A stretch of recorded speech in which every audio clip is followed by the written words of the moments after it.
ஆசிரியர்களுக்கு வணக்கம். இன்றைக்கி 6th சோஷியல்லேருந்து ஜாகிரஃபி ப்ளஸ் சிவிக்ஸ் இதிலேருந்து 4 பாடங்களுக்கான கேள்விகளை இப்போ நம்ம பார்க்க போகிறோம். இதெல்லாம் 30 கொஷின்ஸ் இருக்குது. 30 கொஷின்ஸுமே இம்பார்ட்டன்ட் சொல்லலாம்.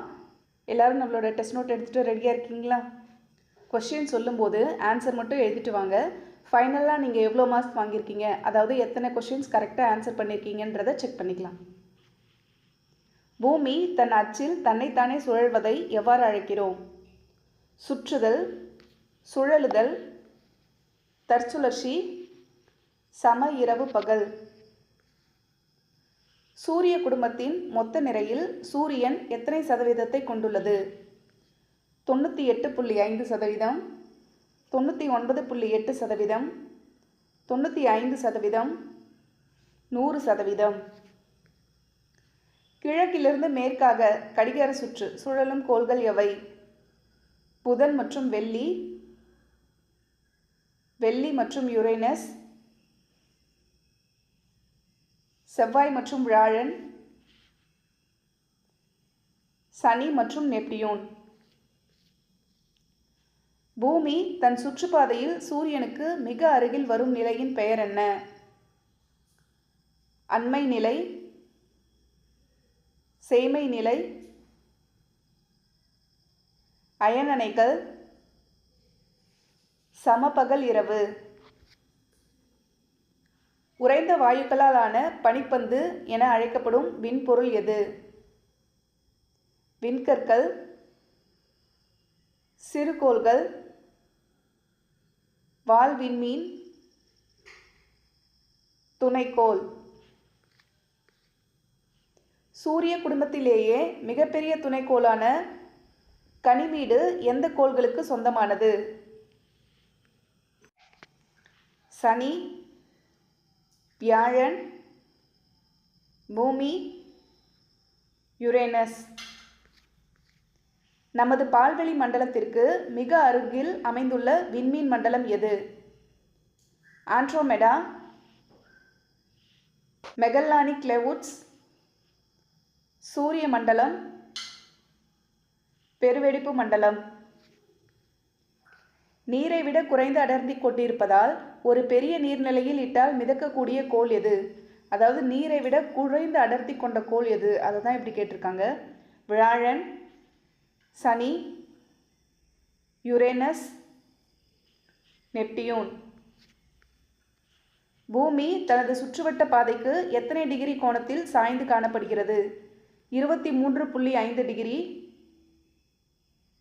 66.5 டிகிரி, 0 டிகிரி, 90 டிகிரி. அதிகாலையிலும் அந்தி பொழுதிலும் பிரகாசமாக தெரிவதால் விடிவெள்ளி என குறிப்பிடும் கோள் எது? புதன், செவ்வாய், வெள்ளி, வியாழன். பூமியின் ஒரே இயற்கை துணைக்கோள் எது? டைட்டன், சந்திரன் ஆர் நிலவு,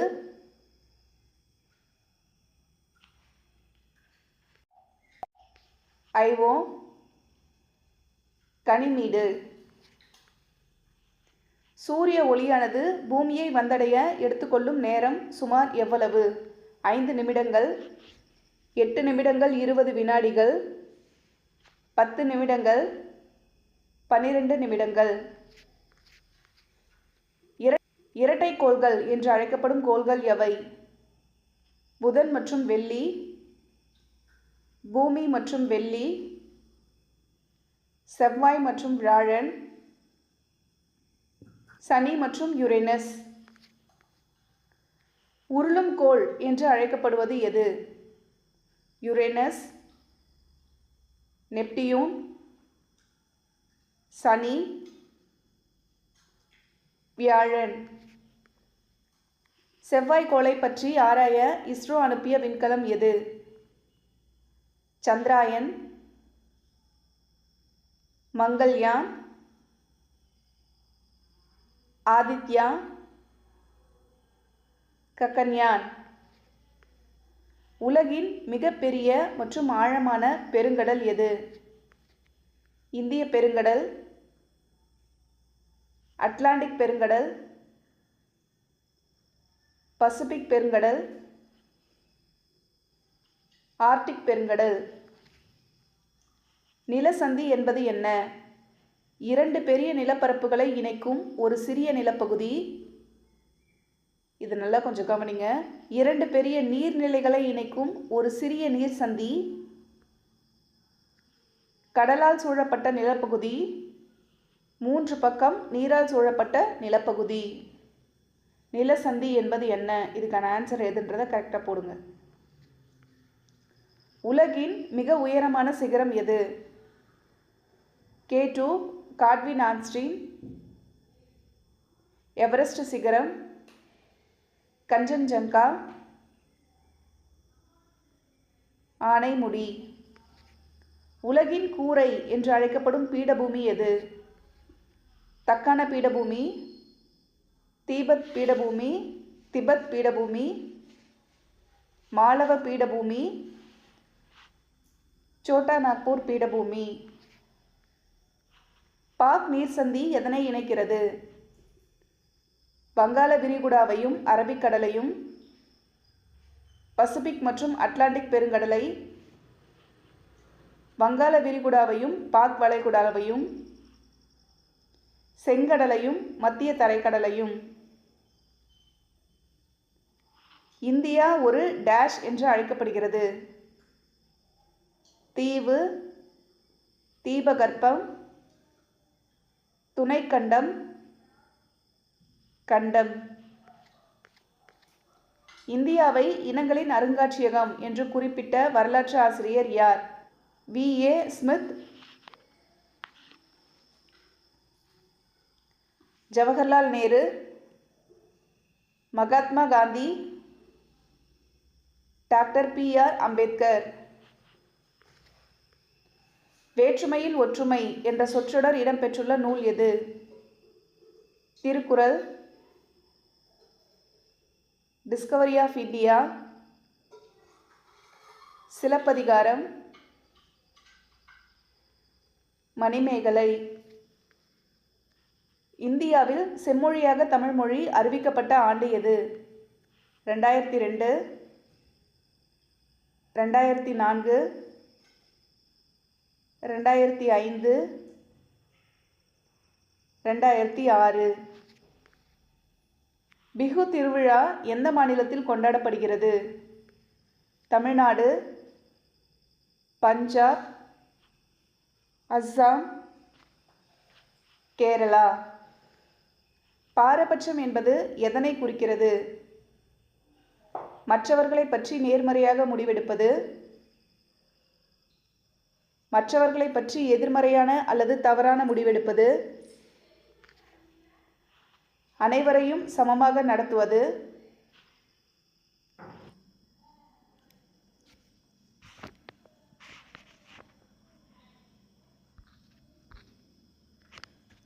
ஒற்றுமையற்ற தன்மையின் அடிப்படையில் ஒருவரை பற்றி தவறான பிம்பத்தை உருவாக்குவது எவ்வாறு அழைக்கப்படுகிறது? சமத்துவம், பாரபட்சம், மாறா நிலை எண்ணம், பாகுபாடு.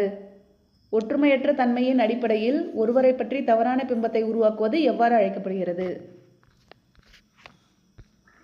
இந்திய அரசியலமைப்பின் எந்த பிரிவு சட்டத்தின் முன் அனைவரும் சமம் என உத்தரவாதம் அளிக்கிறது? பிரிவு 14, பிரிவு 17, பிரிவு 21, பிரிவு 32. Doctor P.R. அம்பேத்கர் அவர்களுக்கு பாரத ரத்னா விருது வழங்கப்பட்ட ஆண்டு எது? 1950, 1985, 1990, 2001. 2011ஆம் ஆண்டு கணக்கெடுப்பின்படி தமிழ்நாட்டின் எந்த மாவட்டம் மிக குறைந்த பாலின விகிதத்தை கொண்டுள்ளது? நீலகிரி, தர்மபுரி, அரியலூர், தஞ்சாவூர். இப்போ 30 கொஷின்ஸ் முடிஞ்சிருச்சு. ஆன்சர் செக் பண்ணிக்கலாம். ஆன்சர் சொல்லும்போது கரெக்ஷன் பண்ணிகிட்டே வாங்க. ஃபைனலாக நீங்கள் எவ்வளோ மார்க்ஸ் வாங்கியிருக்கீங்கன்றது தெரிஞ்சுக்கலாம். உங்களோட மார்க்ஸை கண்டிப்பாக என்ட்ரு பண்ணுங்கள். பூமி தன் அச்சில் தன்னைத்தானே சுழல்வதை எவ்வாறு அழைக்கிறோம்? சுழலுதல். Option B. சூரிய குடும்பத்தின் மொத்த நிறையில் சூரியன் எத்தனை சதவீதத்தை கொண்டுள்ளது? 99.8. கிழக்கிலிருந்து மேற்காக சுழலும் கோள்கள் எவை? வெள்ளி, யுரேனஸ். பூமி தன் சுற்றுப்பாதையில் சூரியனுக்கு மிக அருகில் வரும் நிலையின் பெயர் என்ன? அண்மை நிலை. உறைந்த வாயுக்களால் ஆன பனிப்பந்து என அழைக்கப்படும் விண்பொருள் எது? வால்விண்மீன். சூரிய குடும்பத்திலேயே மிகப்பெரிய துணைக்கோளான கனிமீடு எந்த கோளுக்கு சொந்தமானது? வியாழன். நமது பால்வெளி மண்டலத்திற்கு மிக அருகில் அமைந்துள்ள விண்மீன் மண்டலம் எது? ஆண்ட்ரோமெடா. நீரை விட குறைந்த அடர்த்தி கொண்டிருப்பதால் ஒரு பெரிய நீர்நிலையில் இட்டால் மிதக்கக்கூடிய கோள் எது? சனி. பூமி தனது சுற்றுவட்ட பாதைக்கு எத்தனை டிகிரி கோணத்தில் சாய்ந்து காணப்படுகிறது?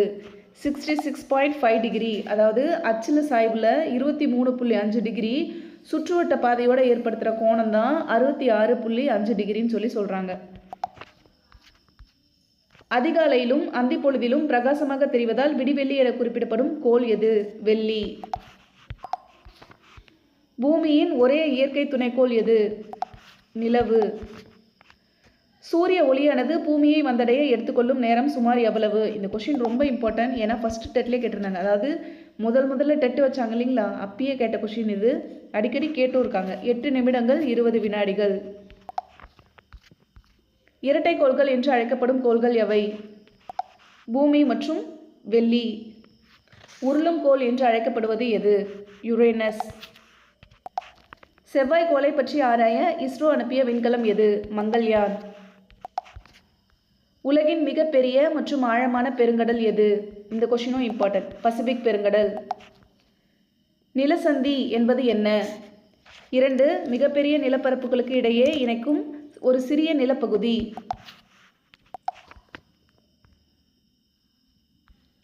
உலகின் மிக உயரமான சிகரம் எது? எவரெஸ்ட். உலகின் கூரை என்று அழைக்கப்படும் பீடபூமி எது? திபெத். பாக் நீர்சந்தி எதனை இணைக்கிறது? வங்காள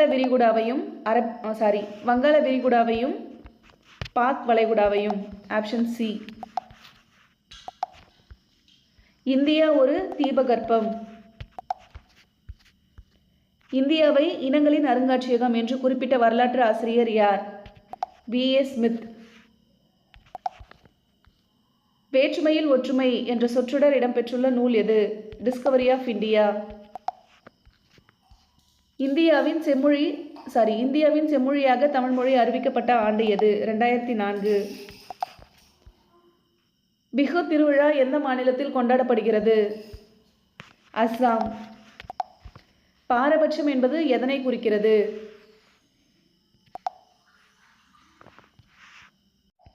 மற்றவர்களை பற்றி எதிர்மறையான அல்லது தவறான முடிவெடுப்பது. Option B. ஒற்றுமையற்ற தன்மையின் அடிப்படையில் ஒருவரை பற்றி தவறான பிம்பத்தை உருவாக்குவது எவ்வாறு அழைக்கப்படுகிறது? மாறா நிலை எண்ணம். Option C. இந்திய அரசியலமைப்பின் எந்த பிரிவு சட்டத்தின் முன் அனைவரும் சமம் என்ற உத்தரவாதம் அளிக்கிறது? பிரிவு 14, ஆர்டிகல் 14. Doctor P.R. அம்பேத்கர் அவர்களுக்கு பாரத ரத்னா விருது வழங்கப்பட்ட ஆண்டு 1990. இது ஸ்கூல் புக்கில், அதாவது 8th புக்கில் தமிழில் இருக்குதுன்னு நினைக்கிறேன். தமிழில் இது இருக்குது, ஆனால் ஸ்டாண்டர்ட் 8ன்னு நினைக்கிறேன்.